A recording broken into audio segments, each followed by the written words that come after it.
when Janice and I opened a DAF, and then when we switched it to the Signatry, and we knew that that money was already accounted for to be a gift to something that was going to enrich the kingdom of God. It was so much easier and freeing and more gratifying to give out of that fund. To me, it was very exciting that we're going to put this large amount of money into a donor advised fund. We can't touch it.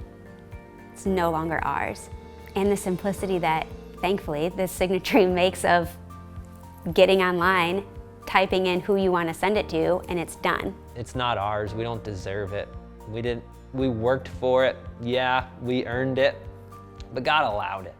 And so when you take that leap of faith and you put that money into the DAF, it's no longer yours, but you still get to advise on where you want it to go. And so that requires intentionality.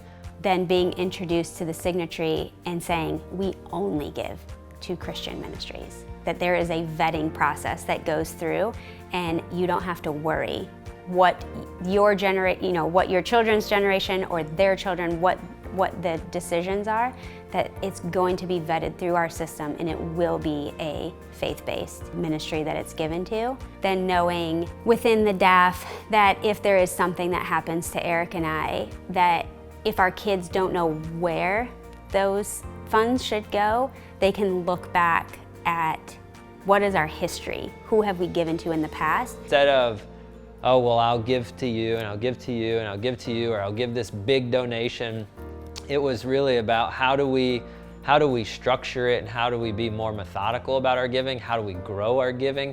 And the Donor Advised Fund really checked all of those boxes by allowing us to give a substantial amount of money to one product, and to be able to take the tax deduction all at once in that year, and then not have to get receipts and all these other things from all of the donations that we were giving to all of these other ministries and things.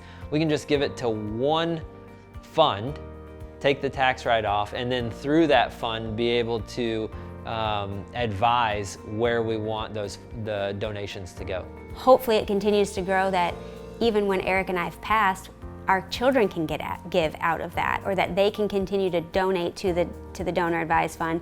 That continues to grow. It can continue into their adulthood. And just the entire Signatry organization's passion for generosity as it relates to biblical giving.